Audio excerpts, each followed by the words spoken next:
Good morning. Sorry.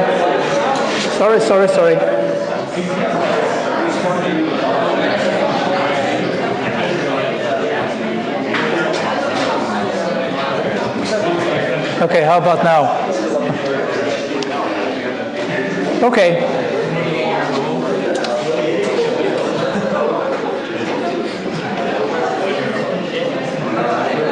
So A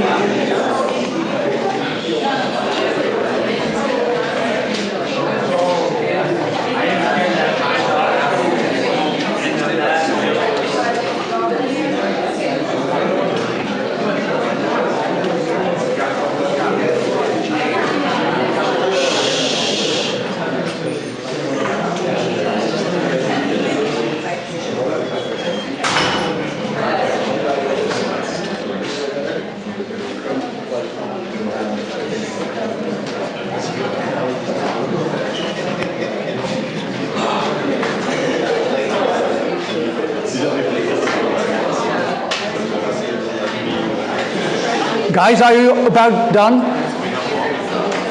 Are you done? Super. So A, we do have the podcasts collected, so far so good. It seems to be working.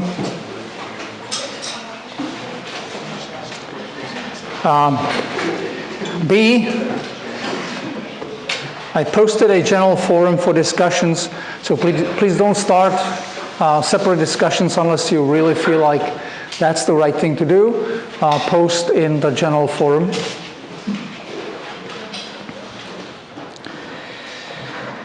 And then here we have some questions, so let's start with this one. Yes, that is true. Homework number 1 is a paper and pencil, plus maybe take a snapshot of the screen if you were to draw your geometry in a CAD program or something, or take it from the web. You know, just take a picture of the web page. But problem number 3 is to be done with Abacus. And the assignment says what's required. It's not a complete FEA report. It's really a simple thing to turn in. And I think everybody should be able to do it following the steps in the tutorials. Now, this one, in the balance equation for heat conduction, there are actually 2 constants. There's the CV, which is the specific heat, and there's something we call kappa, and that's the heat transfer coefficient, or thermal conductivity, okay? Sorry, the heat transfer coefficient is the H. And then there's a third coefficient, and that one's called kappa, the thermal conductivity. Now, this is a property of the material. The thermal conductivity kappa is a property of the material. This one is not the property of the material, it's the property of the boundary layer through which the heat needs to transfer from the structure to the medium surrounding the structure. Okay, so I hope that makes sense, but we will keep hammering on this as we go.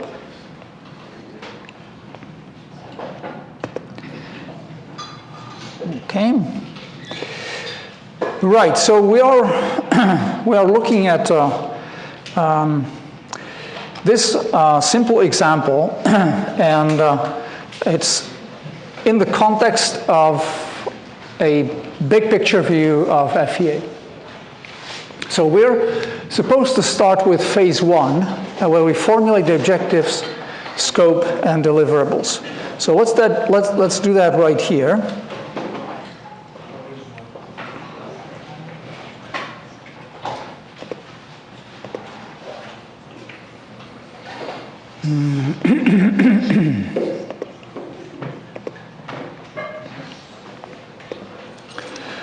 So our objective is to, as I mentioned, to calculate the temperature in the corner And let's say we want to calculate it to 1/10 of a degree. Precision, or rather I should say accuracy. Less than 0.1 degrees Celsius. So scope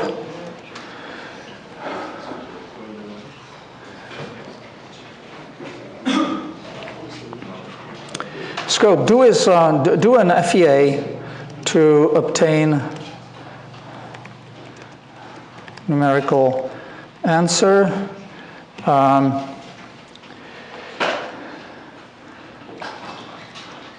Verify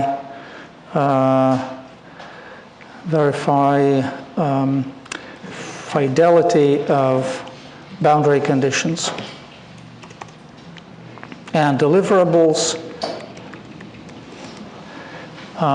Sort of a mini report.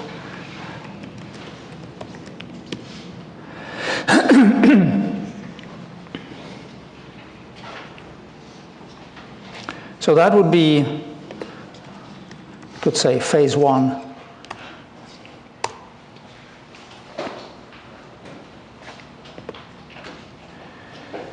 Then we immediately proceeded to phase 2.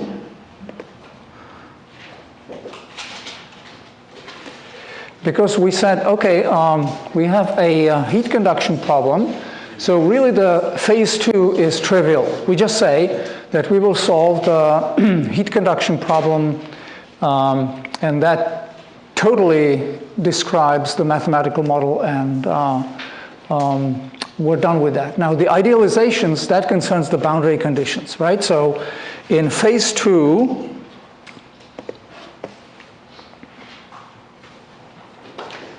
what we did,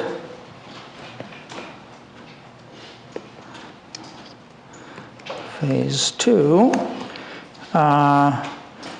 we chose the heat conduction model, and for the boundary conditions,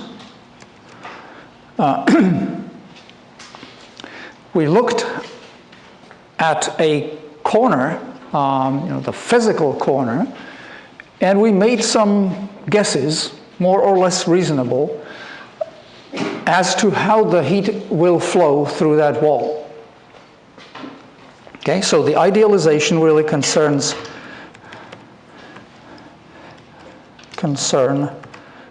the choice of the BCs, which have some implications for what is the actual geometry that we model.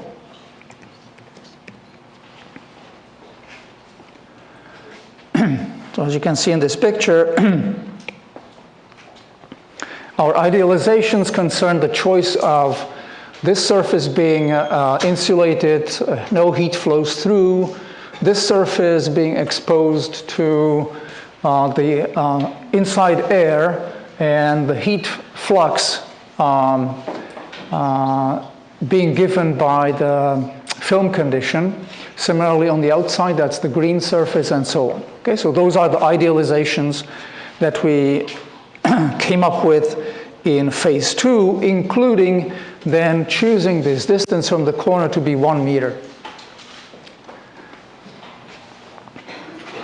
So these idealizations go together. Now, what is the geometry I want to model? And essentially, what determines the geometry I can model is some understanding of the boundary conditions. I have to be able to apply boundary conditions on all the surfaces. If I chose some geometry and I couldn't say what the boundary condition should be, I can't model that.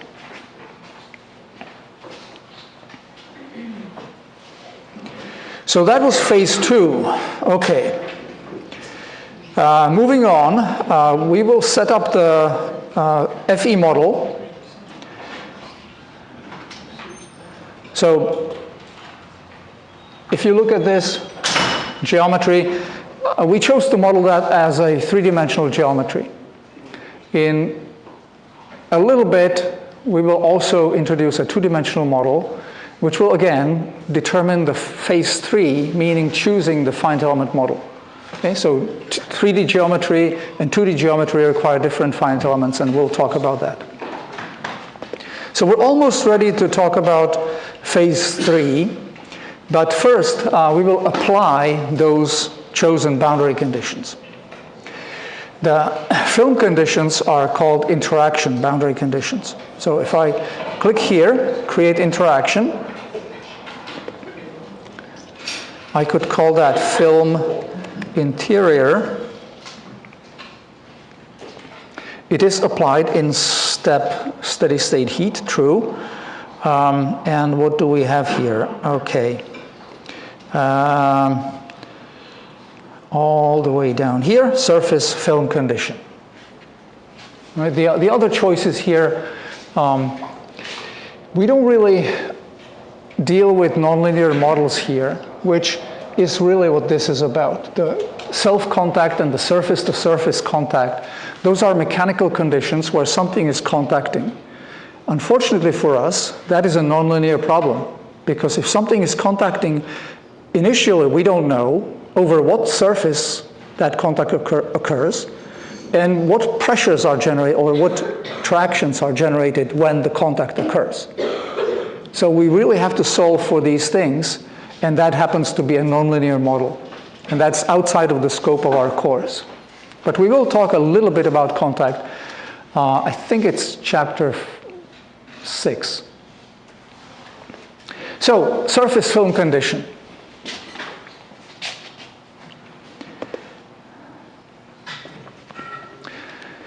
So notice that down here we have the prompt bar. It says select the surface.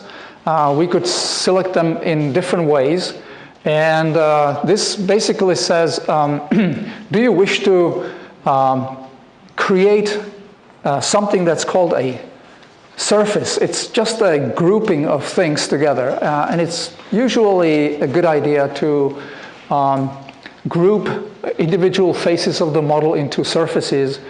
If we're modeling something more complicated, it will be eventually worthwhile. But right now, we just ignore that. So let's pick the surfaces. Notice that when I hover over the geometry, it highlights things that I might pick. And over here,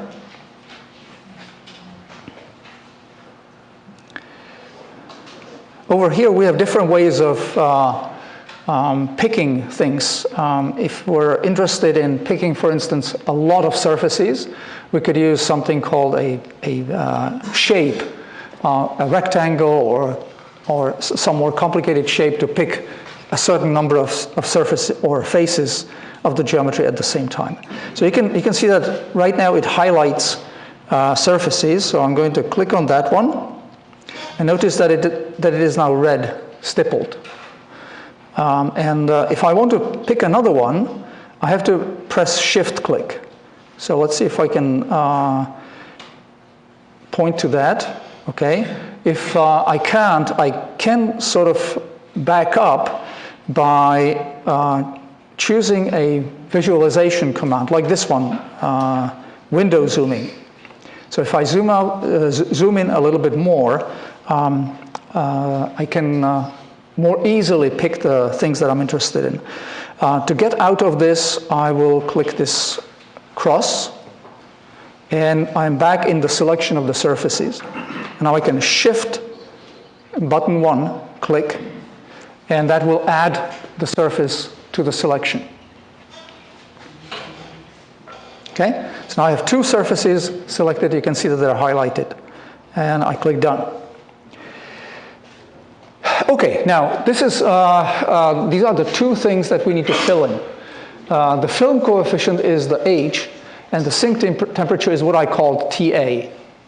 All right, so for the interior we assumed 20 degrees C, for the exterior -5 degrees C. Now this is not something that we choose arbitrarily. Presumably someone said, consider these conditions. The room is at 20 degrees C, the outside air is at -5 degrees C. So in other words, these are input data. Okay? We don't necessarily choose that thing. We do get to choose H, right? Because typically, our boss is not going to tell us, go to this website and pick this number. They could just as well give us that number, right? They will just say, okay, pick something reasonable. Pick something that's physical. Okay, so in the interior, we're looking at 10 for the film coefficient, and the temperature is 20.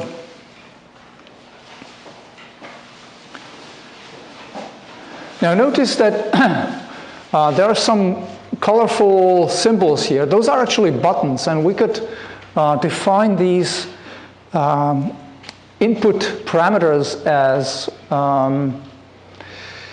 time-dependent functions. So they could, for instance, vary sinusoidally throughout the day, right? Well, we have sunlight, then the dark when the temperature drops, and so on. So we could potentially introduce all of these complications, not something we need to worry about right now.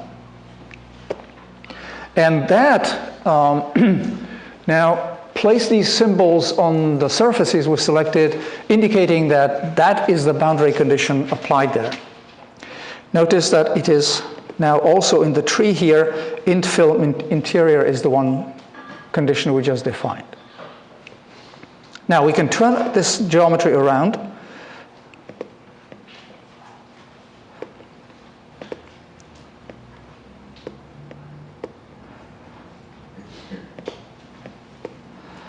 And apply another boundary condition on the exterior surface. So that's film, exterior. The same type, surface film condition. And we pick these two surfaces, click and shift click. There we go. The film coefficient on the outside is 100, and the sink temperature is -5 degrees C. So now you can see that we have the boundary conditions on those two surfaces, and if we look at the manager of these conditions, they are listed here. And clicking on one, we can say, for instance, edit. It will show us by highlighting where it is applied, and it will show us the data that we chose to apply.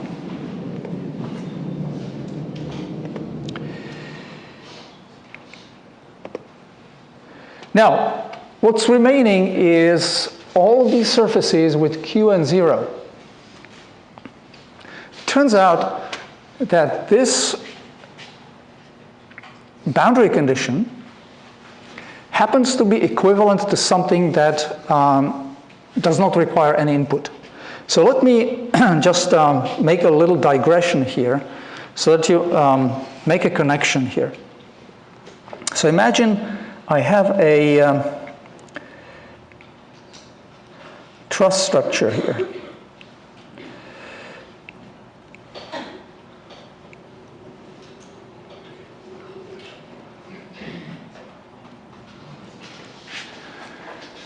Now,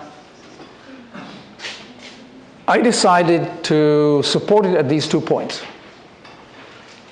So that means I will show with this triangle here that these two joints are pinned, meaning ux is set to 0 and uy is set to 0, where these two are displacements in the x and y direction.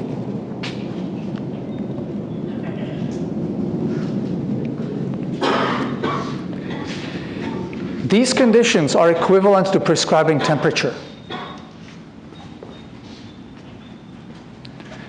So this is like prescribing T.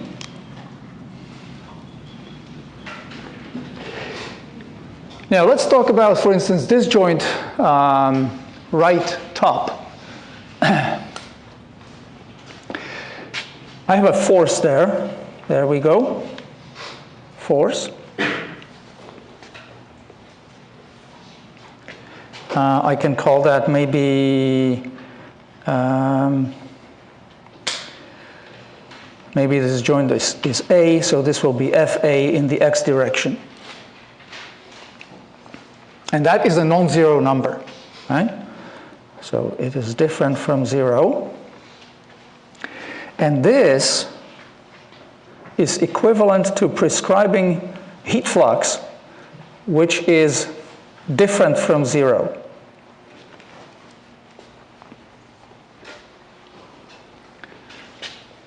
Okay? And that's my definition of the truss structure. No other supports or active loads are there. Now that means that, for instance, is this joint, well, let's call that B, I also prescribed forces. What is the value of the forces that I prescribed?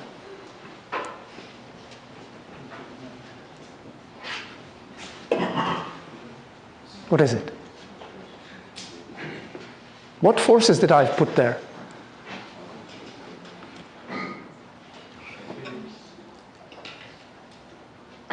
Who's talking?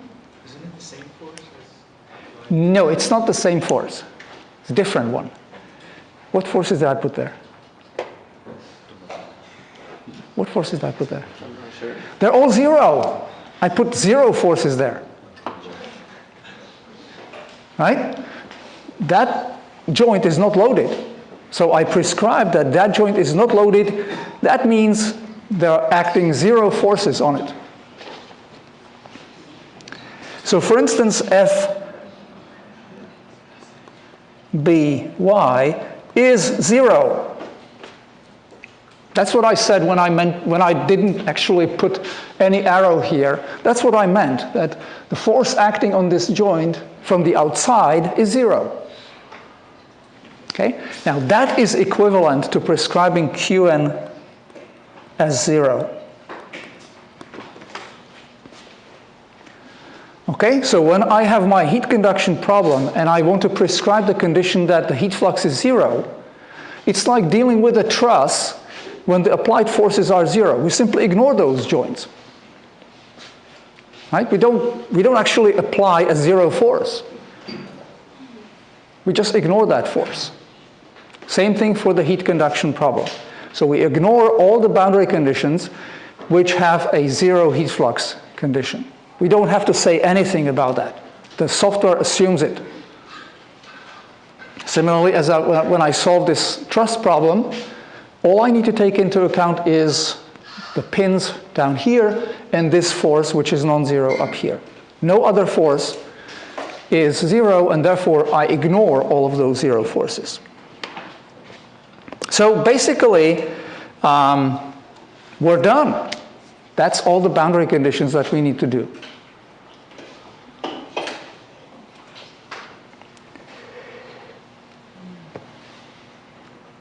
So, moving on to the load module, there's nothing to be done here.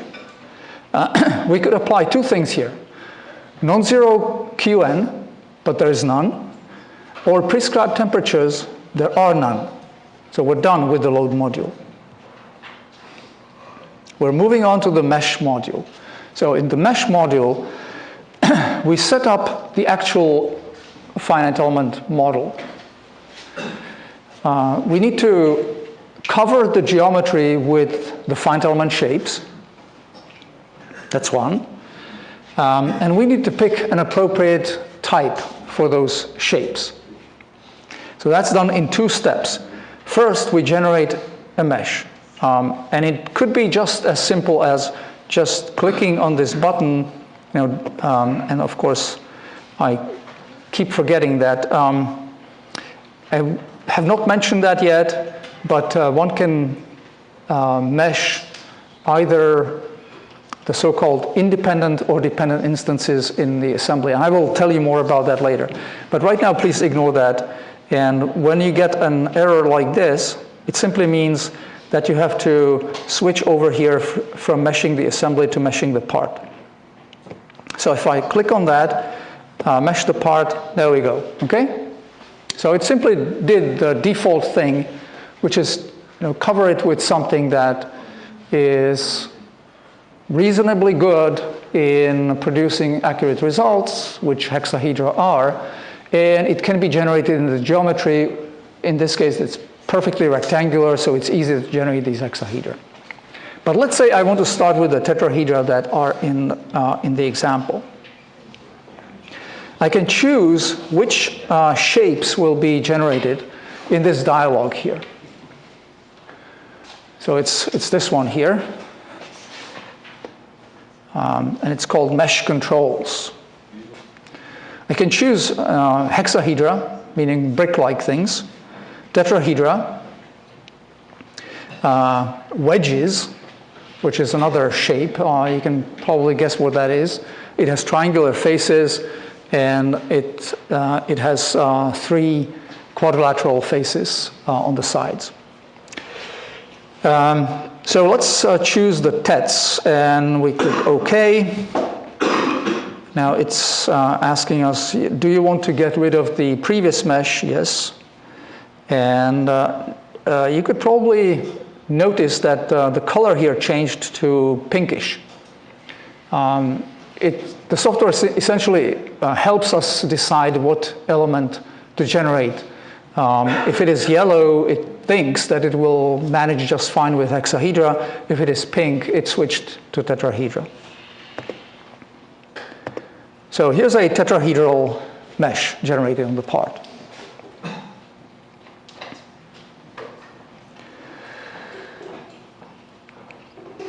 Now, that was the first step. Just cover the geometry with these simple shapes, the finite element shapes. The second part is choosing an appropriate type. So that's this button here. Select regions to be assigned element types. So I click here. And now we get to this dialog.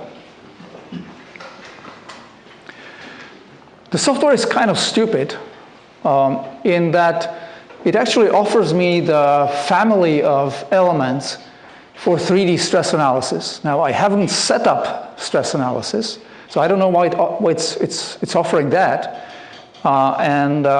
If we continued, if we just clicked OK, we would run into trouble because we're actually trying to solve a heat conduction problem, and these are not suitable elements for that. So we have to scroll down this list until we see heat transfer. And then it's down to essentially 2 choices. So it says geometric order. Do you want to use linear or quadratic? If we want to follow the textbook, the initial example, we will switch to linear. But I will get back to this dialog in just a few minutes. So notice that down here it says, now you've chosen DC 3D4, which is a 4-node linear heat transfer tetrahedron. That linear refers to the fact that with 4 nodes on the element, we can represent linear functions. Okay, so that's the choice we will make here, and we click OK. So for the moment, we're done here in this mesh dialog. We skip the optimization thing, and we move on to the job module. I usually like to work directly from the job manager. So open the job manager, create a job. We'll call that job, what did I call this? Wall 3D initial 1. Nothing to be selected here, but you can see that creating a job could be quite tricky and sophisticated because, as I mentioned, practical or industrial size problems, they need to be executed on something big. A laptop is probably not going to be good enough. And then we have to use this dialog to submit it on some big machine. But right now, we're okay. The next thing to do is once we have a job created, we need to submit it for execution. Nothing will happen until we click submit. There's a little warning here that we don't request history output. That's okay. We don't need that right now. Notice this button here called monitor. It's usually a good idea to open that monitor. It allows us easy access to any errors, warnings, and some diagnostics. Down here in this window, we can see that it submitted the job for execution. It was analyzed for correctness. Then it was actually executed in the sense that the numbers were crunched and it was completed successfully. So at that point, we can see that there are no errors, warnings. We dismiss this dialog and we get to look at the results. The first thing to look at is obviously the temperature. If I just click on this color-coded plot button, I don't get temperature, I get heat flux. So I need to select heat flux from this drop-down menu. NT11, that's temperature. And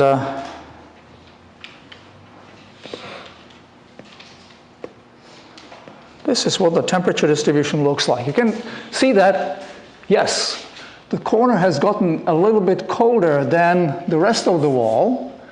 This is dark red and it drops down to orange in the corner. And you can see that the outside has the blue area expanded, right? Because that corner is exposed to the cold air from both sides, and therefore it gets colder.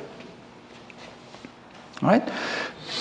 So what's the temperature at the corner? We can find out quantitatively by using this tool called query. The thing we want to do is probe the values. There are two kinds of values. One is values at the nodes, which are the corners of these shapes. So when I look at these triangular facets, the corners are the nodes. The other option is inside each element. Now that's not what we want to do. We want to find the surface temperature of the corner. So we switch over to the nodes, because they are on the surface. And now we can try to have a look here. Okay, so these appear to be in the corner. If we wanted to be sure, we could probably zoom in a bit. An easier way of jumping out of this viewing mode is pressing escape.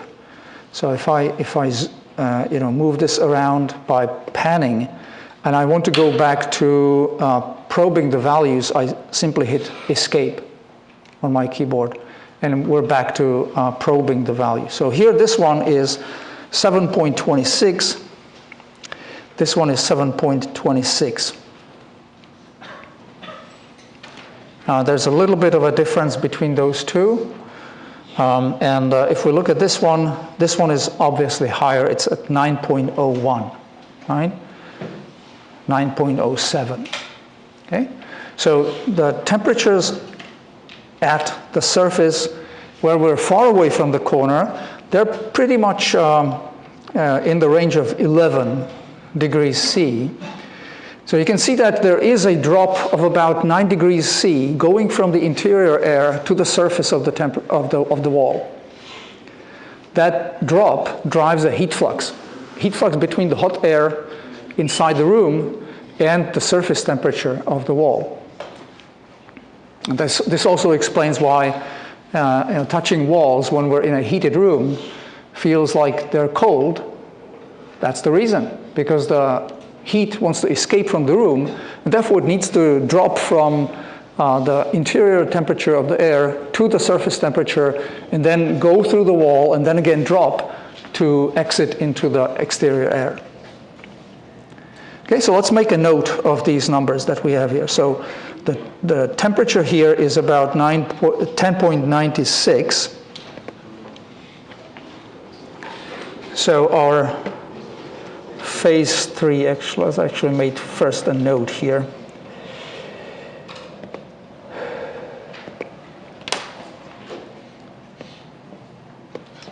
Okay, so phase 3, A, TET mesh, linear elements, and we had about 1,100 elements.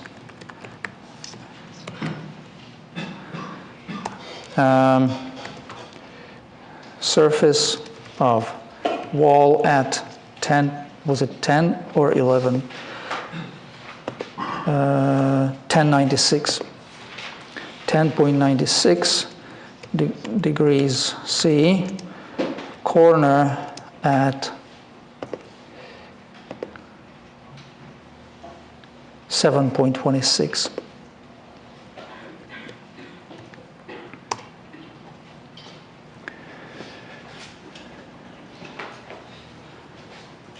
Okay, so then we might actually cycle back to phase 2, because one of the things that we had to decide on was the idealization. And one of the aspects was how far off from the corner do we think we need to be in order for that model to be good. And we decided on 1 meter initially. So let's see if that can be supported by what we calculated.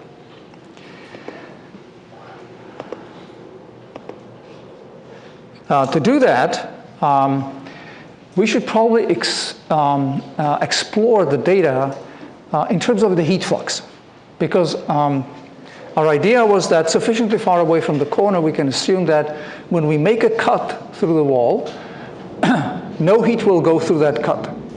So we need to look at the heat flux to see if that supports that notion.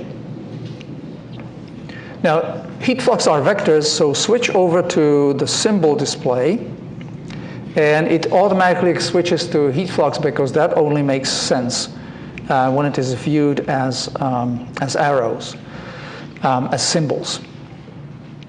It's color-coded with the magnitude, and we can't really see inside because the mesh itself is filled green.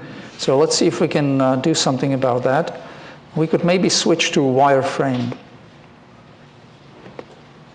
So go to options, common options, and then you can switch to wireframe or hidden, depending on what it is you want, or filled. So we want wireframe so that we can see inside. Now, let's look at it from the top, meaning against the z-axis. It would be nice to really understand what's going on in terms of parallel projection, not perspective. Perspective is going to make it harder to assess the directions of arrows. So I switch over from perspective display to parallel projection. And now we're ready to look at the heat fluxes in some detail. So zooming in here, notice that all of these arrows appear to be roughly the same size and the same direction, and they seem to be orthogonal to the face of the wall. Now that's good news, because up at the cut where I separated the rest of the world from my model geometry, I assumed that no heat will go through. So these arrows better not pierce the surface. Okay? And they don't. That's good. And even when I look at some places further away from the corner, like here, they're still going directly through. Okay? But here, you can see that they start turning, right? They start turning down, down, down, down, down. And eventually, when we look at the corner, they're no longer orthogonal to the face of the wall. They're definitely inclined. But it looks like, making the cut over here 1 meter from the corner was actually good enough as an idealization, because I could have even made it over here, maybe 0.7 meters away from the corner, because these arrows still go directly down, meaning orthogonal to the face. And if I made a cut here, they would still not go through. So the assumption no heat flux going through would still be true.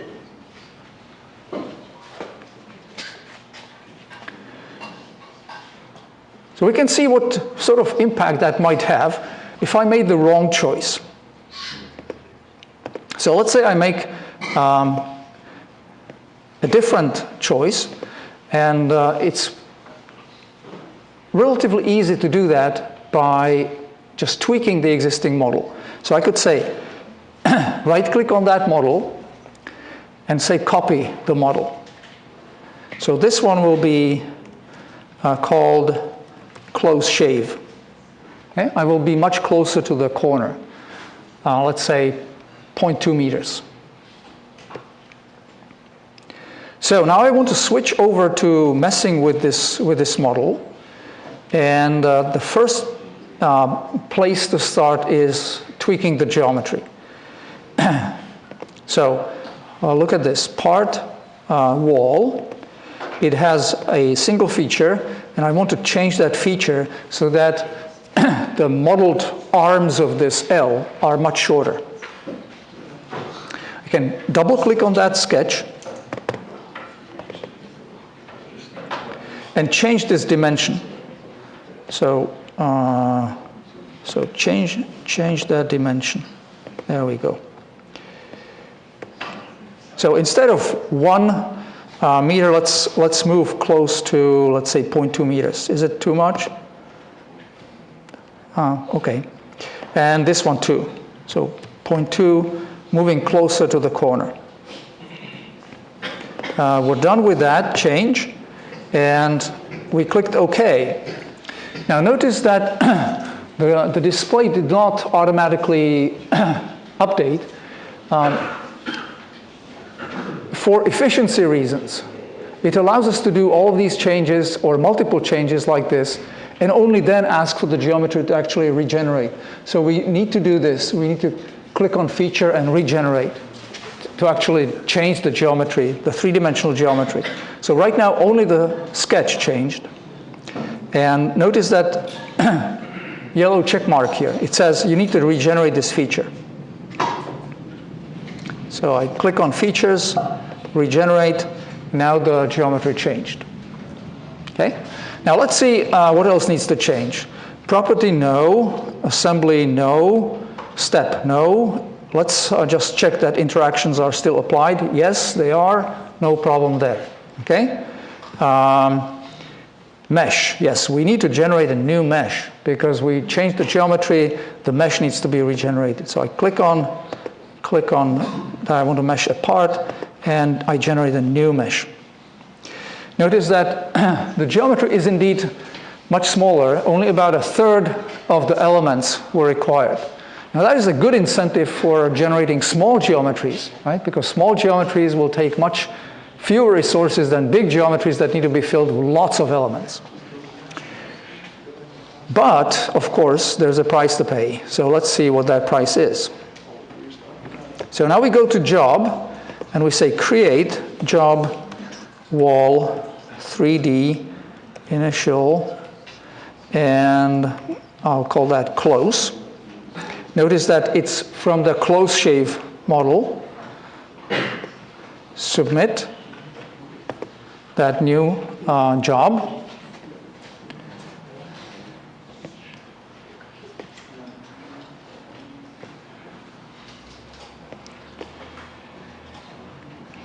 So far, so good.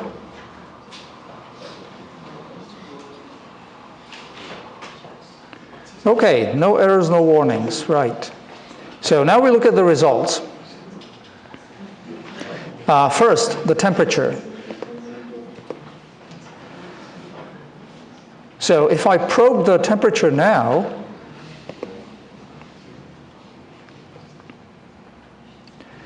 I can see that the temperature definitely changed, right? So now it's 6.99 instead of 7.26. So my choice of idealization, meaning, where do I choose to make the cuts to separate the piece of geometry that I want to model from the rest, that has an impact. This also changed. I believe this was over 10, and now it's 9.6. Okay? So both of these choices had an impact on the computed numbers. What about the heat flux? Now, if I look at the heat flux,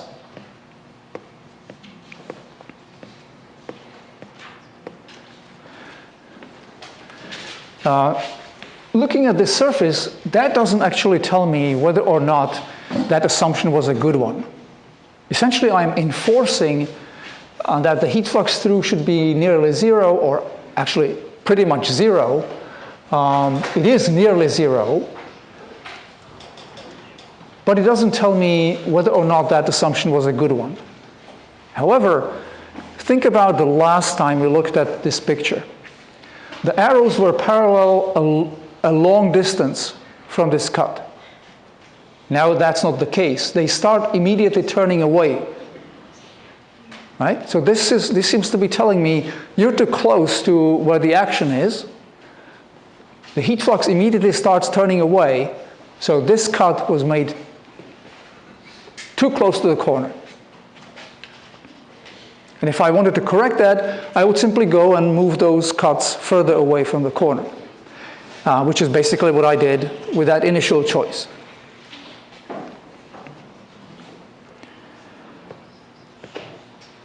So in phase 3, I also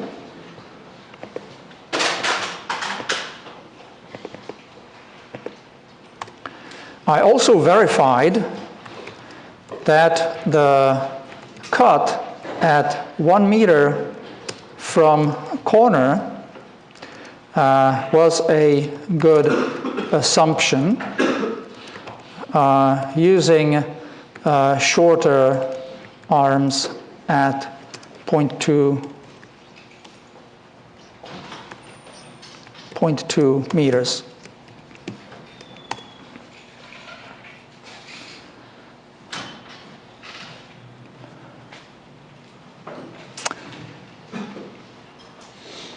Okay, one more thing that can be done in these remaining 2 minutes. I can actually go back to the mesh module and try something out. So switching back to the model 1, the initial one, I can choose a different element type. The only thing that will change, the shape is still tetrahedra, but I can switch over to what's called a quadratic one. Now, as you can probably guess, linear is less accurate than quadratic. Quadratic can do quadratic variation of temperature. Linear can only do linear. So let's go with this one, which should be a smarter element to begin with. And then I simply submit this job again.